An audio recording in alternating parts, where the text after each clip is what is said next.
waktu seperti terakhir malam. Jadi jam-jam 2. Itu yang afdalnya. Sebagaimana dalam Al-Quran mengatakan,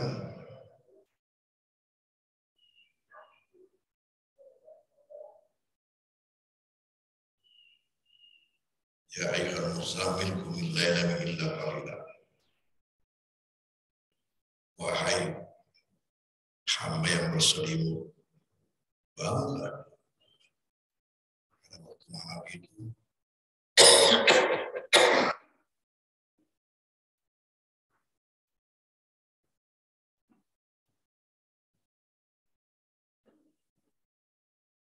Suatu hal yang perlu kita ketahui bahwa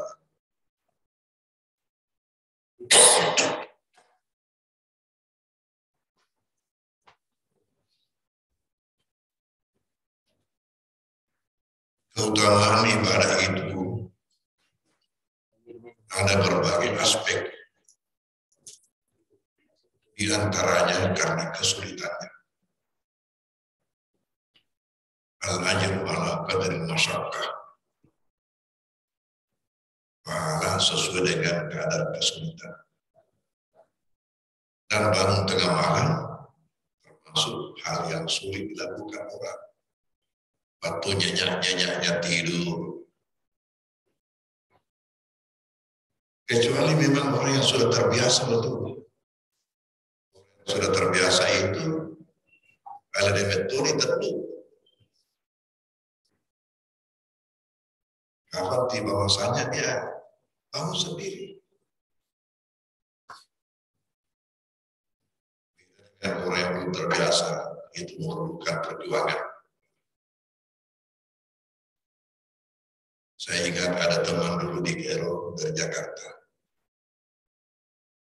Dia pasang pikir di atas kepalanya, bangun tengah malam. Kalau setelah bunyi, tangannya bergerak, tanpa disadari gerak-gerak dipijit itu tombolnya berhenti. Setelah subuh, dia sendiri berkata, siapa yang majikan saya punya bengkel? Padahal saya mau bangun, padahal dia sendiri apa? Itu susahnya kalau belum biasa.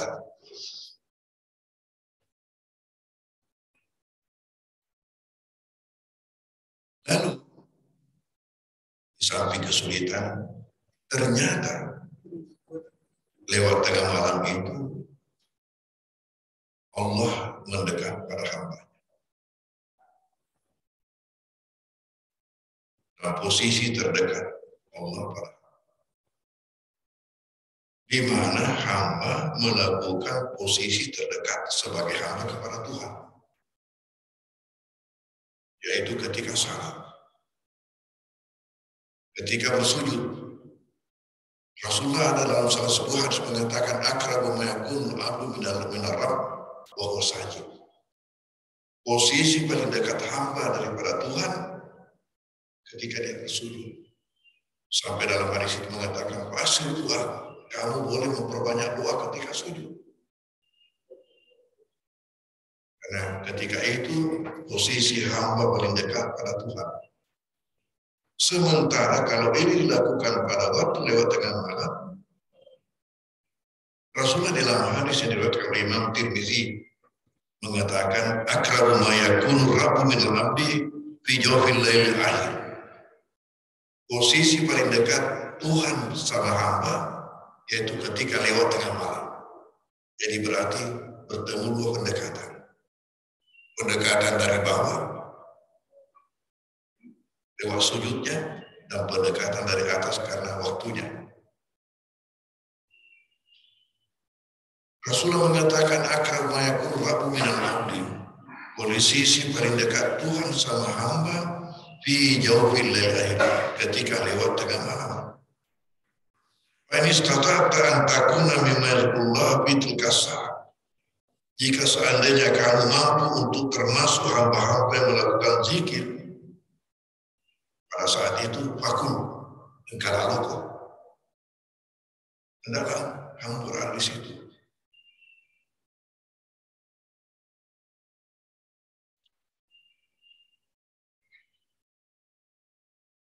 Lalu apa berkah jika seandainya kita bangun tengah malam ini? Menurut riwayat Imam Muslim dari sahabat Jabir radhiyallahu anhu, beliau berkata, "Sami'tu Rasulullah sallallahu alaihi wasallam yaqul." Saya telah mendengar Rasulullah sallallahu alaihi wasallam pernah berkata, "Inna fil laili lasa'ah." Bahwasanya pada malam itu ada suatu saat la yuwafiquha rajulun muslimun yasallallahu khairan. Tidak pas pada saat itu seseorang muslim memohon kepada Allah khairan, kebaikan, min amri dunia wal akhirat, apakah urusan dunia atau urusan akhirat, illa atahiyah, kecuali Allah berikan kepadanya. Jadi berarti waktu mustajab. Pada saat waktu lewat tengah malam, manakala pada saat itu seorang hamba muslim memohon kepada Allah kebaikan baik urusan dunia maupun urusan akhirat, kecuali Allah akan berikan kepadanya. Dan wazalika kulla laila, dan ini terjadi pada tiap malam. Ini hadis diriwayatkan oleh Imam Muslim.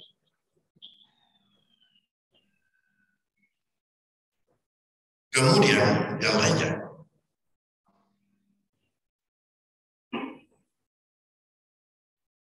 berkah daripada salat malam ini menurut riwayat Imam Tirmizi dan Imam At-Tabrani dari sahabat Salman Al-Farisi. Beliau berkata, Rasulullah sallallahu alaihi wasallam, baginda Rasulullah sallallahu alaihi wasallam telah bersabda, "Alaikum biqiyamil lail." Kalian harus melakukan salat malam. Fa innahu labusalihin qablakum. Karena ini adalah suatu tradisi daripada orang-orang saleh sebelum kalian. Ya jama-jama malariada nakulau to salewe yang kekolota. Labusalihin qablakum. Dan berkahnya wa makrabatun lakum ila rabbikum, dan ini adalah mendekatkan kalian pada Tuhan. Wa makrabatun lisayyi'at, dan ini adalah penghapus daripada keburukan-keburukan. Wa manhatun 'anil ismi, dan ini adalah pencegah daripada dosa. Ini berkahnya.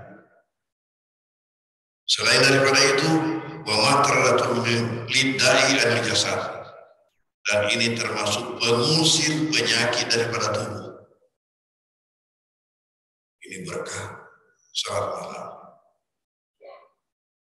Lalu apa beda salat malam dengan salat tahajud?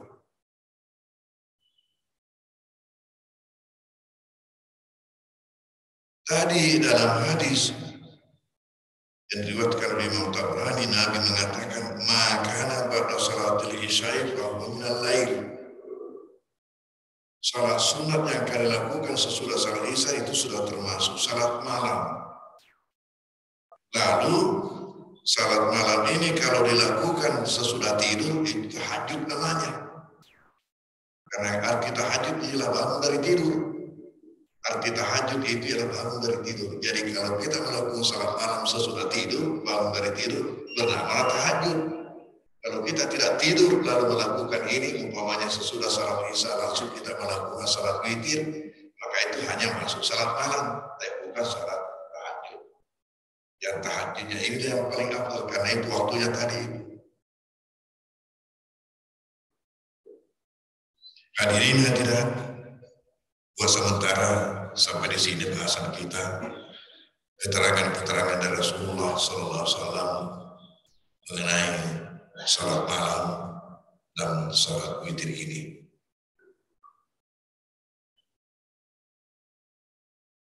Demikianlah pembahasan untuk memasuki sesi kedua. Ya. menjawab.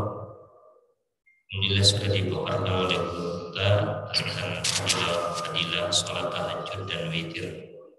Ini suatu hal yang sangat dianjurkan oleh Rasulullah SAW, bahkan pada dirinya diwajibkan, tidak pernah ditinggalkan. Mudah-mudahan insya Allah kita bisa mengerti hikmahnya, dan untuk lebih menambah wawasan kita diberikan kesempatan kepada jamaah untuk mengajukan pertanyaan. 1, 2, 3 orang dipersilakan.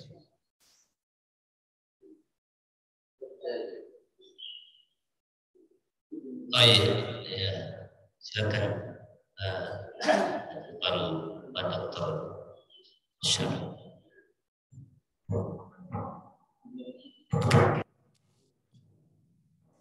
Assalamualaikum warahmatullahi wabarakatuh.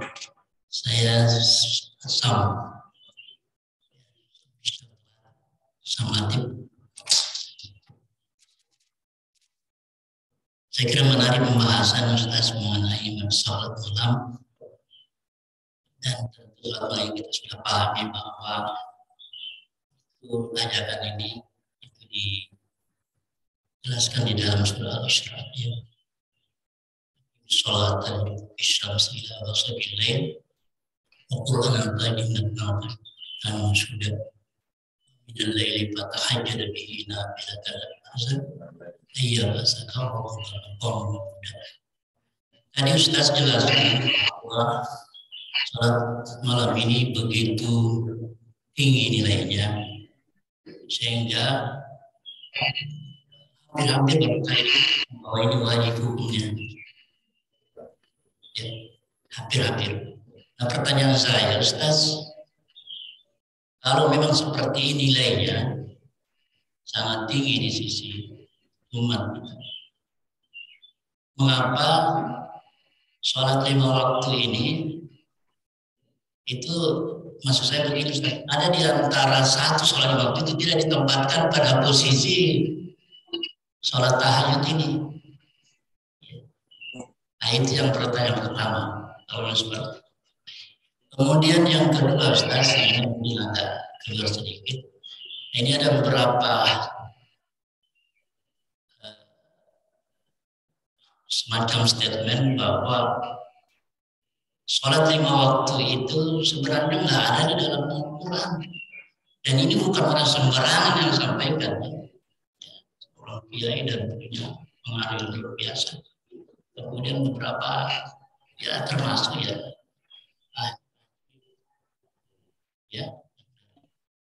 kira ini pernah kira-kira seperti apa pendapat Ustaz mengenai bahwa sholat di dalam Al-Quran. Ustaz, Assalamualaikum.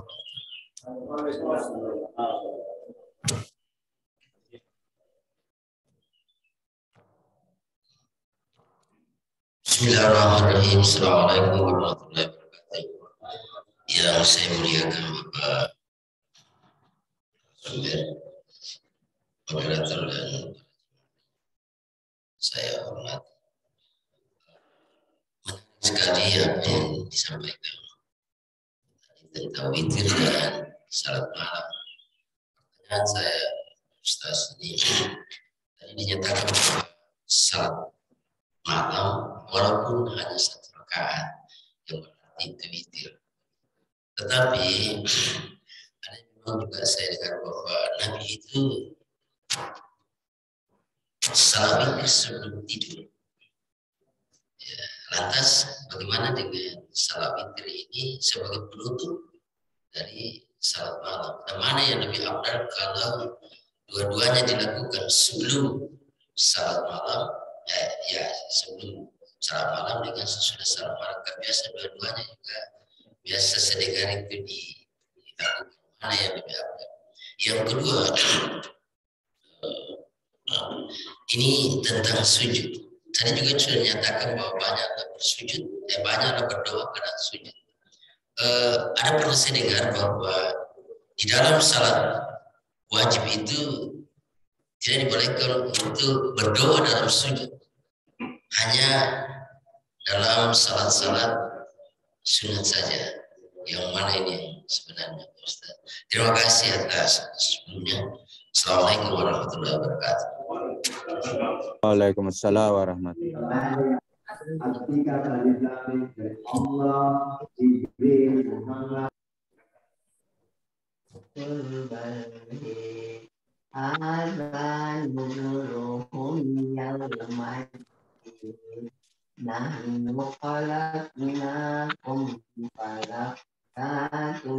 Bismillahirrahmanirrahim.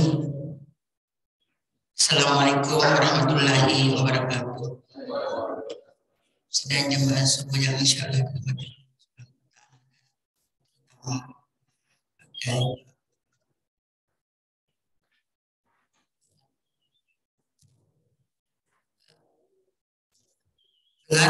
ya. Kami sering sekali mengatakan bahwa kita yakin kita pasti akan bangun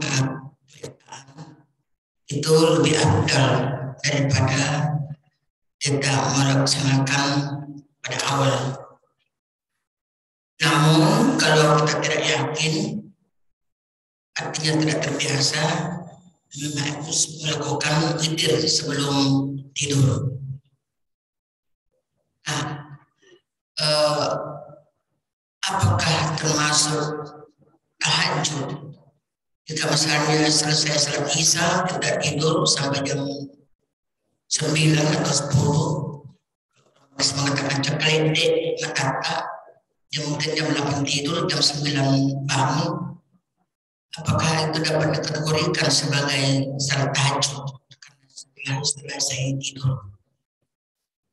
Dan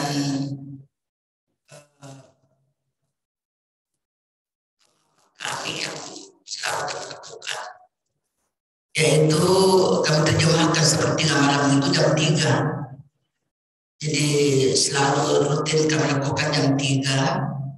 Kemudian ada selang waktu udah masuk subuh. Tapi 4 hari yang lalu kami mendapat mendengarkan dari si Roja itu, dia katakan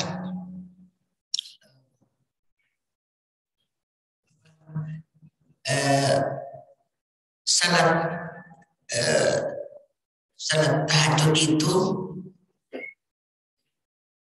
salat witir itu paling afdal jika menjelang azan subuh. Kalau bisa selesai salat witir, azan dikumandangkan. Padahal saya selalu melakukan jam 3 karena saya merasa tidak afdal kalau berdekatan antara salat witir saya dengan subuh. Jadi saya selalu melakukan jam 3, nanti subuh juga sangat lain waktunya. Nah, ini mungkin pakai pertanyaan saya karena menurut saya lebih afdal jam 3 daripada salat witir jam 4:30 mendekat. Sekian, wassalamualaikum warahmatullahi wabarakatuh. Assalamualaikum.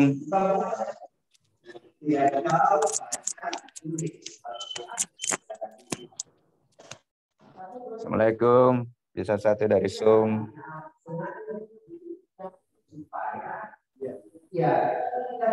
Assalamualaikum. Bismillahirrahmanirrahim. Assalamualaikum warahmatullahi wabarakatuh. Alhamdulillah wa syukurillah wa salatu wassalamu ala rasulillah wa ala alihi wa sahbihi ajma'in. Terima kasih atas kesempatan yang sangat berharga ini, yang saya ingin minta petunjuk. Kira-kira bagaimana kita memposisikan salat ini sebagai ad-du'a'u silahul mu'min. Artinya salat ini kita jadikan doa sebagai senjata bagi kaum muslimin, di mana di akhir-akhir keadaan kita di negara kita ini banyak hal-hal yang mengkhawatirkan. Ya, kita sudah sama-sama tahu bagaimana kondisi negara kita, bagaimana dominasi negara-negara asing terhadap negara kita, dan tidak mustahil 10 tahun, 20 tahun ke depan negara kita seperti Tibet dan lain-lain sebagainya yang intinya selalu dibantu dengan proyek dan tenaga kerja, karena ternyata sesudah itu negara itu dikuasai oleh bangsa asing. Sedangkan kita umat Islam sekarang ini tidak punya kekuatan. Maka saya teringat di dalam surat Yunus, di mana Allah Subhanahu wa taala mengatakan, "A'udzubillahi minasyaitonir rajim. Wa auhayna ila Musa wa akhihi an tabawwa'a liqaumikuma bi Misra buyutan waj'alu buyutakum qiblatan wa aqimus shalah wa basyiril mu'minin." Ternyata dengan kekuatan salat yang dilakukan ini, maka Fir'aun yang bermaksud membinasakan Nabi Musa dan Bani Israel, malahan dialah yang ditenggelamkan, dibinasakan oleh Allah Subhanahu wa taala. Dan kita teringat juga bagaimana pasukan, yaitu gajah, yang bermaksud untuk menghancurkan Ka'bah. Abdul Muttalib tidak punya kekuatan untuk menghadapi pasukan gajah ini. Maka menurut di dalam sejarah dikatakan beliau berdiri di Ka'bah dan beliau mengatakan, "Ya Allah, saya sudah meminta hak saya. Unta-unta saya yang mereka ambil saya sudah minta. Tapi Ka'bah ini kamu punya milik, ya Allah. Janganlah Ka'bah ini." Jadi ini kira-kira bagaimana memposisikan salat ini Pak Kiai, supaya inilah senjata kita sekarang memohon kepada Allah Subhanahu wa taala supaya Islam dan umat Islam diselamatkan di negara ini yang sepertinya ada usaha-usaha untuk yaitu melemahkan Islam di negara kita ini. Terima kasih. Assalamualaikum warahmatullahi wabarakatuh. Assalamualaikum. Waalaikumsalam. Bila satu dari Zoom.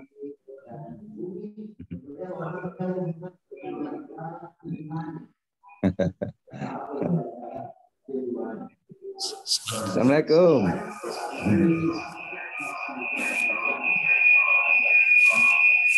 Ya, silakan di lewat Zoom satu.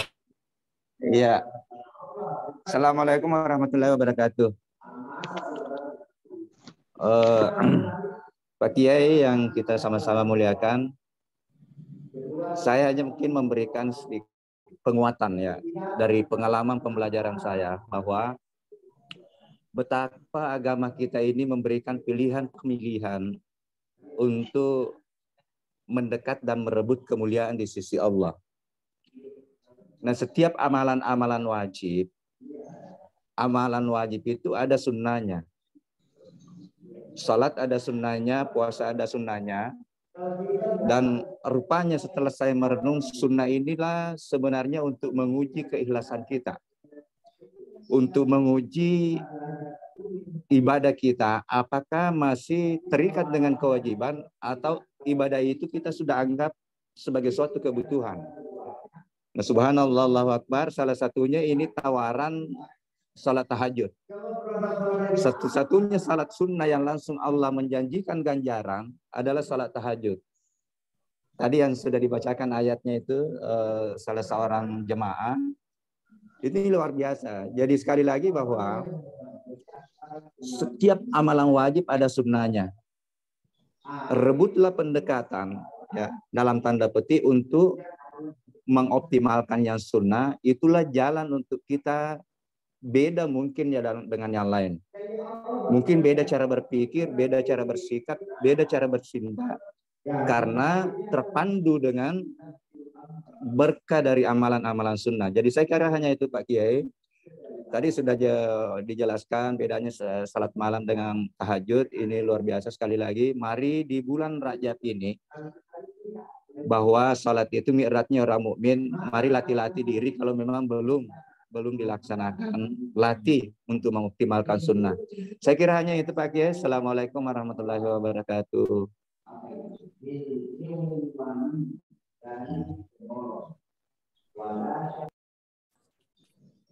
Baiklah, kita langsung di pertanyaan dari Haji Asnal.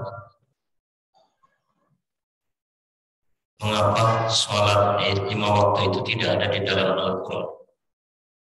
Ada seorang kiai katanya pernah mengatakan itu, bahwa sholat 5 waktu tidak ada di dalam Al-Quran. Ya, disilakan kepada guru.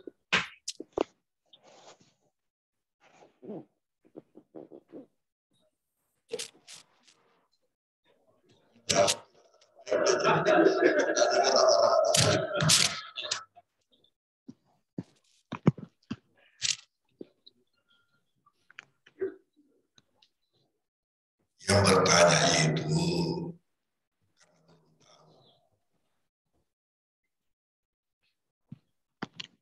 di dalam Al-Quran sudah ada disebutkan apa yang dikatakan tadi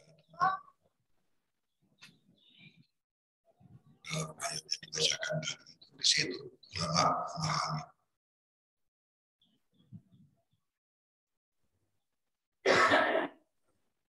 Tapi karena yang bertanya ini orang awam di bidang agama, dia mungkin orang berilmu tapi ilmunya lain. Belum lagi kalau kita lihat mengenai akidahnya, mengenai niatnya, sehingga mengatakan seperti itu.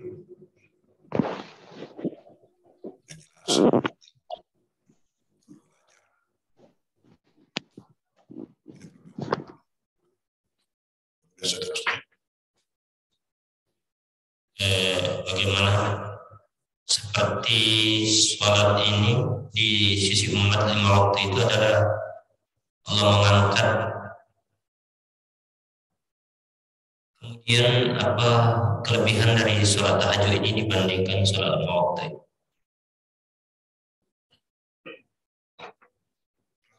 Rasulullah SAW tadi berkata, afdalus sholati ba'dal maktubah. Salat yang paling afdal sesudah salat fardu, berarti salat fardu tetap lebih di atas. Tadi kita tanyakan kenapa tidak dijadikan salah satu daripada salat fardu ini pada waktu salat tahajud.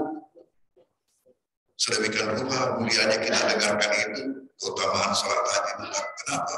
Bukan salat 5 waktu, salah satu itu tetap salat fardu. Hanya menyatakan salat yang paling afdal sesudah di bawah salat fardu. Sesudah salat fardu adalah salat. Jadi kalau kita dengar bagaimana mulianya, jadi bagaimana lagi mulianya salat fardu itu? Karena salat tahajud saja sudah sedemikian rupa mulianya, kalau sementara itu masih di bawah daripada salat fardu. Karena itu bagaimana lagi mulianya salat fardu? Dr. Haji Syahri Habibah, salat witir itu dijawab oleh Rasulullah dengan ucapan beliau riwayat Imam Muslim, man khafa an la yakuma min akhiril laili falyutir awwalahu. Siapa yang takut jangan sampai tidak bisa bangun nanti tengah malam, maka lakukanlah pada awalnya. Jadi itulah kita melakukan salat witir sesudah salat sunat Isya. Wa man tamira ayyakuma akhirahu wal yutir akhiral lail. Dan siapa yang yakin bahwa dia akan bangun nanti, ya maka nanti witirnya di belakang. Apalagi ada hadis tersendiri, ijab witir akhir salat. Jadikanlah salat witir itu sebagai penutup salat malam. Fa inna salat akhir laili masyhudah. Karena salat pada akhir lail itu adalah disaksikan oleh malaikat, wa dzalika afdal, dan itu yang afdal.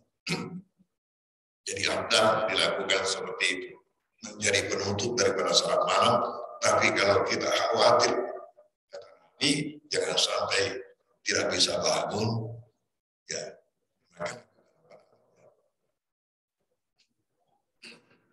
Jadi itu menurut saya bahwa salat witir itu hanya satu malam witran, tidak boleh dua.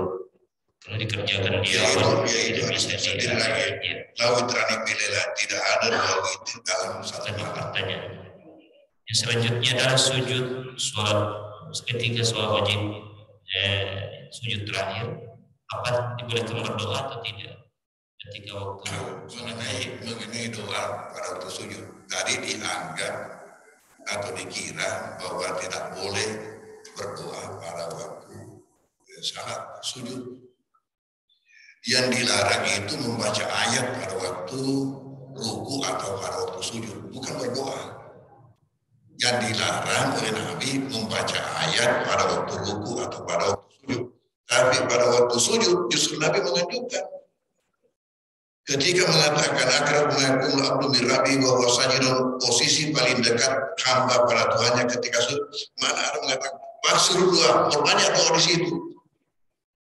Perbanyak doa kalau kamu mau.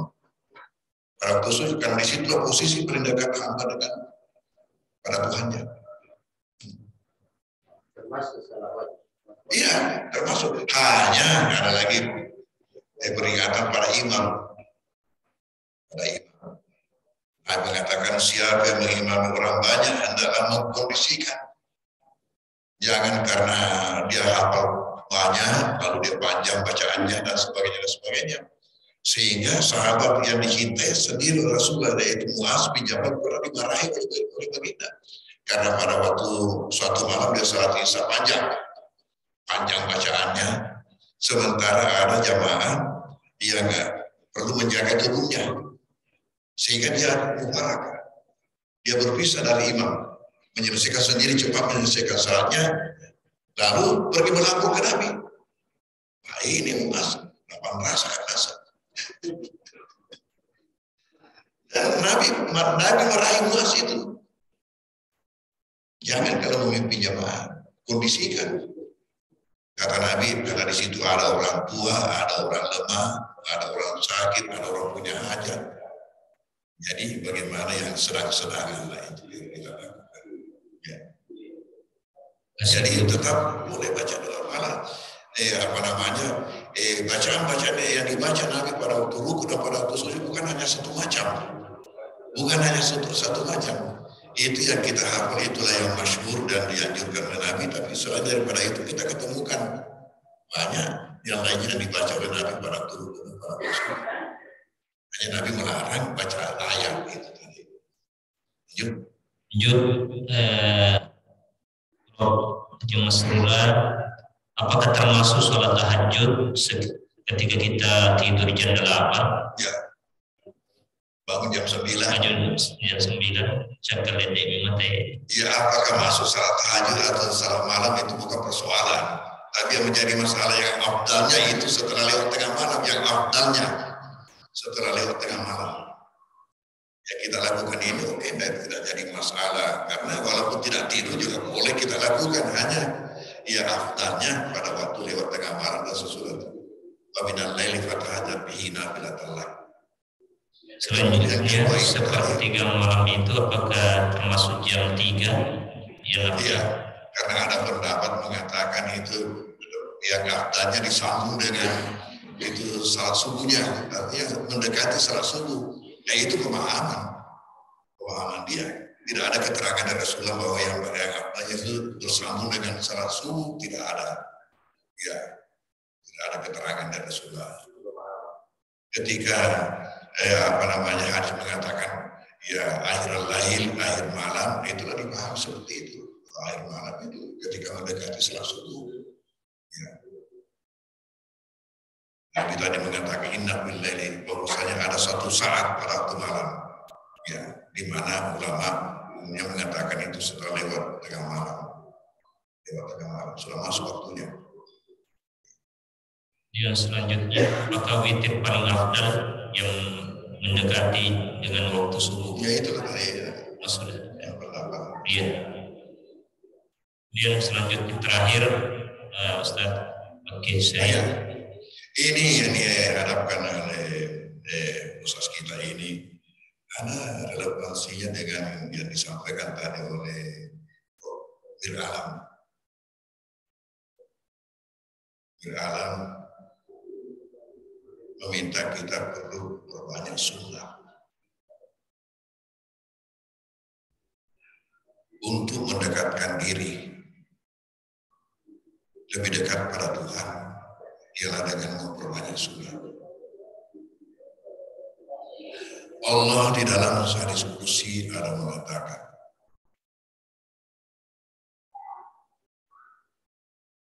"Wa taqarraba ilayya 'abdi bi syai'in ahabbu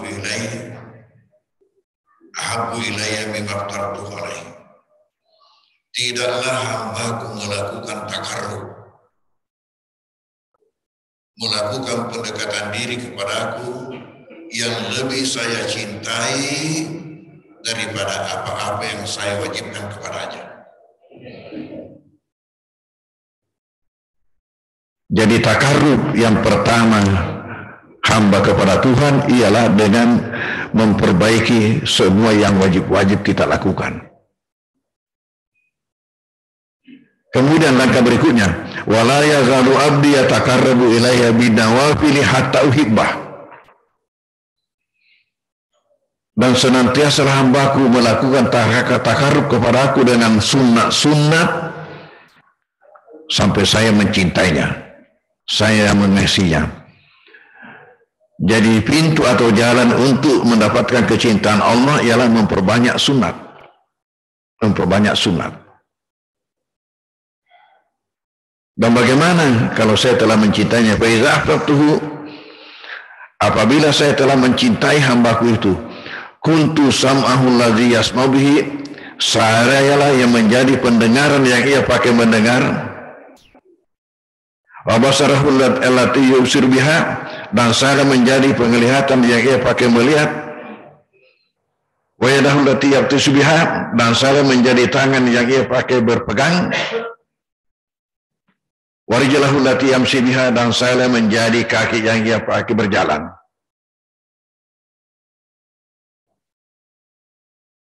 Ini perlu dipahami dengan baik supaya jangan salah paham. Hadis kursi ini dan ucapan Allah dalam hadis ini mempunyai dua makna. Apa yang dimaksud? Sayalah menjadi pendengaran yang ia pakai mendengar. Sayalah menjadi penglihatan yang ia pakai melihat. Sayalah menjadi tangan yang ia pakai berpegang. Dan sayalah menjadi kaki yang ia pakai berjalan. Makna pertama ialah apabila hamba tidak mau lagi mendengarkan kecuali apa yang Allah inginkan ia dengar. Tidak mau ia melihat kecuali apa yang Allah inginkan dia lihat. Tidak mau ia memegang kecuali apa yang Allah bolehkan ia pegang. Dan tidak mau ia pergi ke tempat yang Allah kecuali yang Allah kehendaki ia datangi. Ini arti pertama. Dan kalau ia lulus di sini oleh Allah, maka ia pindah ke makna yang kedua. Yaitu pada saat-saat tertentu yang mendapatkan karamah dari Allah. Yang mendengar sesuatu yang tidak didengar oleh orang lain. Yang melihat sesuatu yang tidak dilihat oleh orang lain. Ia memiliki kekuatan pada tangannya, memiliki kekuatan pada kakinya. Yang luar biasa. Maka dani tahu maka ramai. Ini jaminan dari Allah. Kalau ia lulus pada makna pertama.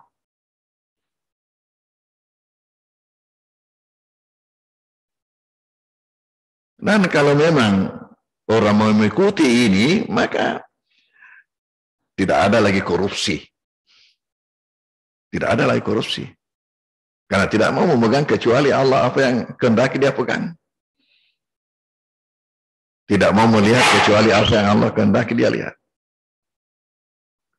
Apa banyak sunat. Jadi kalau kita kaitkan dengan apa yang disampaikan oleh Ustaz kita tadi, kita harus memperbanyak doa. Salat kita perbaiki.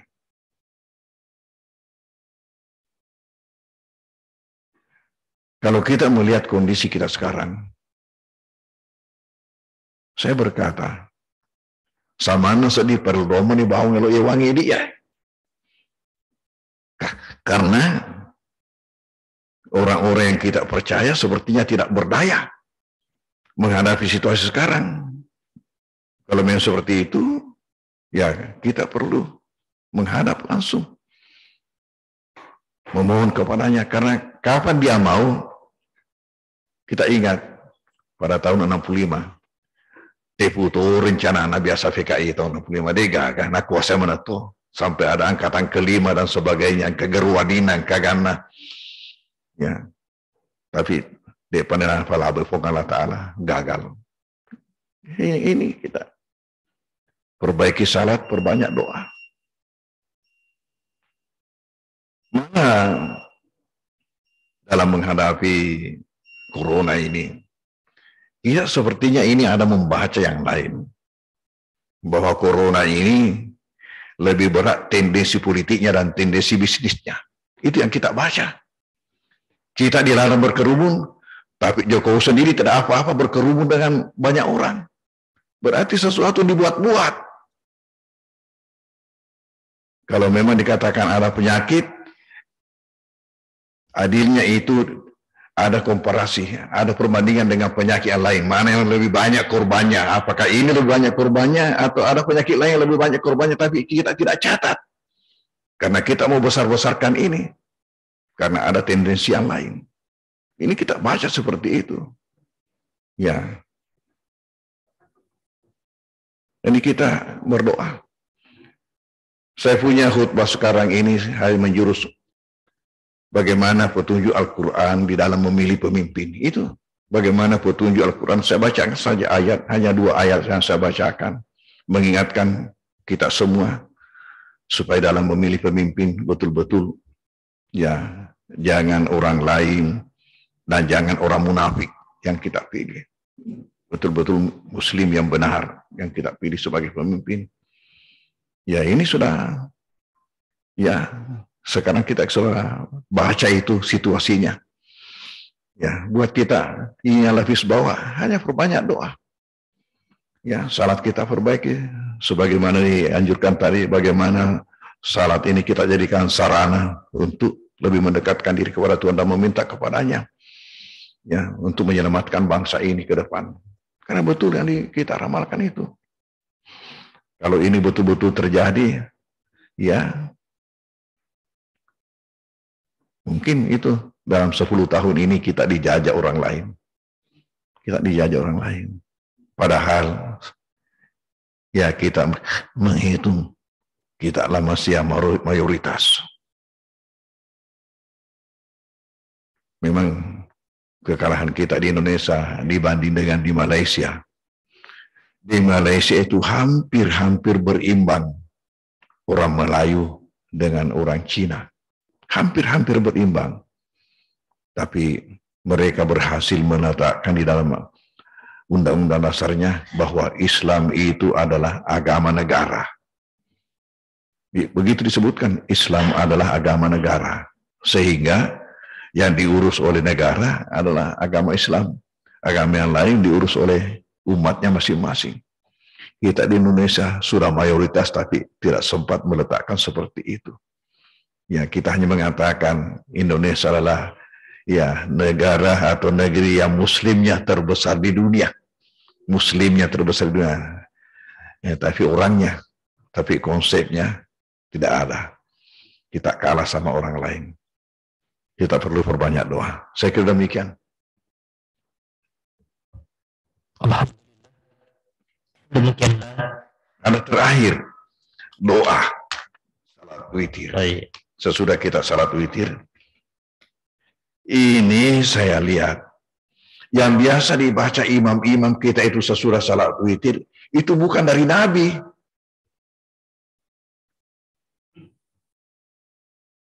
Bukan doa yang bersumber dari Nabi. Itu sekadar igah karangnya roh, nah baca-baca ini apa guru. Ini saya himpun dan tolong dibagi-bagikan.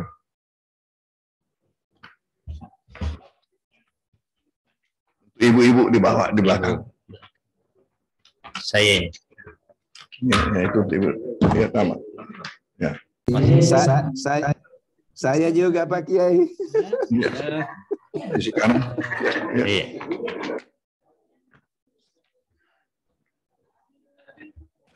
Saya kira demikianlah pembahasan dari Guru Tak bahwa sholat tahajud dan witir insyaallah marilah kita senantiasa laksanakan, karena memang ketinggian derajat seorang hamba di hari kiamat ditentukan dari sholatul nafilat, ibadah-ibadah tambahan ini.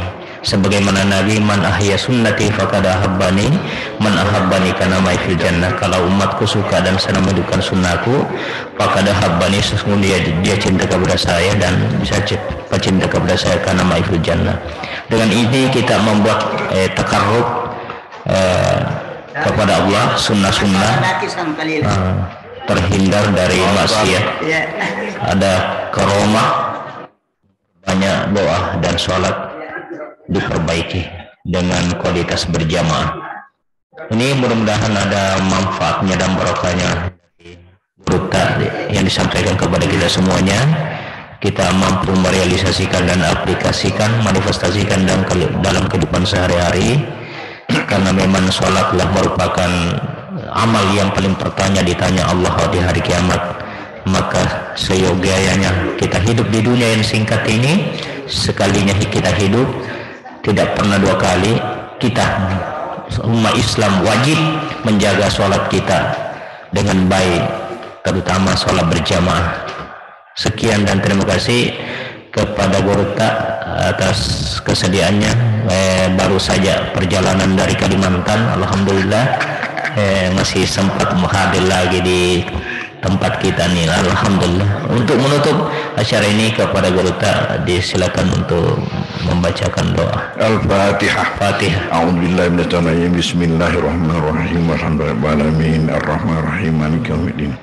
Iyyaka na'budu wa iyyaka nasta'in. Ihdinas siratal mustaqim. Siratal ladzina an'amta 'alaihim ghairil maghdubi 'alaihim waladdallin. Bismillahirrahmanirrahim. Alamin hamdan wa fi ni'amahu wa kafi mazidan. Allahumma rabbana lakal hamdu kama yanbaghi li jalali wajhika wa 'azimi sultanik.